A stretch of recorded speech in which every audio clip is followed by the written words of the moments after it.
Ағзаға С дәрумені жетіспейтінін қалай білуге болады? С дәрумені ағзада бөлінбейді, оны тек тамақтан ала аламыз. Бірақ кейде үйлесімді рационның өзінде бұл микроэлемент ағзаға жетіспеуі мүмкін. С дәрумені жетіспеушілігін қалай білуге болады? Жара жазылып болмайды. С дәрумені кесіп алған көгерген жердің, сондай-ақ басқа да жаралардың жазылуы үшін маңызды. Ол ағзаға теріні қалыпқа келтіретін коллаген өңделуіне қажет. Сондықтан ағзаға С дәрумені жетіспесе, кез келген жара жазылып болмайды және ұзаққа дейін қабынған күйде қалады. Тері және шаш проблемалары пайда болады. С дәрумені теріні ультракүлгін сәуленуден қорғау үшін және коллаген өңдеу үшін қажет. Бұл микроэлемент жетіспесе, тері құрғақ әрі сезімтал болып келеді және әжім пайда болады. Тері түсі күңгірт болуы мүмкін.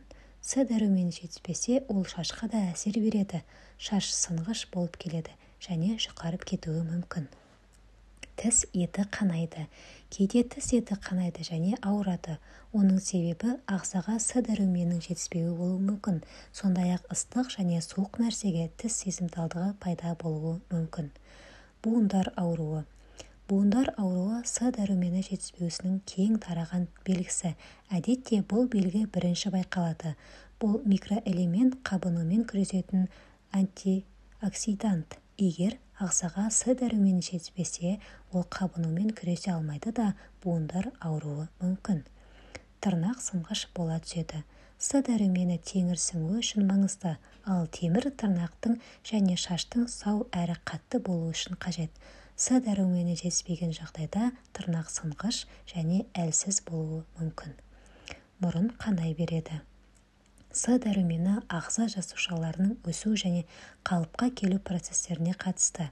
Ол жетіспесе, қан тамырлар қабырғалары жұқарып, мұрын қанауы мүмкін. Мұндай жағдайда мұрын жүйелі түрде қанайды. Әдетте таңертең және физикалық жүктеме кезінде мұрыннан қан ағады. Шаршаңқылық сезімі пайда болады.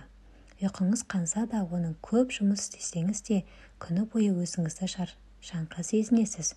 Бұл С дәрумені жетіспеуінен болуы мүмкін. Себебі С дәрумені жетіспеген кезде адам ұйқышыл және әлсіз болып келеді.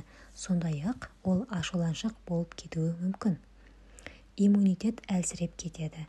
С дәрумені иммунды жүйе күшін арттырады. Егер С дәрумені жетіспесе, ауру тудырғыш бактериялардың ағзаға еніп кетуі мүмкіндігін артады.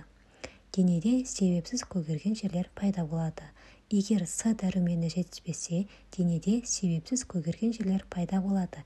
Себебі коллаген өңделуі түсіп кетеді де, қан тамырлар әлсіз бола түседі. Сол үшін жай тиіп кеткен нәрсенің өзінен дене көгеріп кетуі мүмкін. Сүйектер әлсіз болып келеді.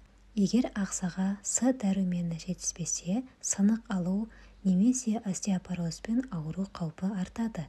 Себебі бұл кезде темір дұрыс сіңбейді де, сүйектер әлсіз және сынғыш болып кетуі мүмкін.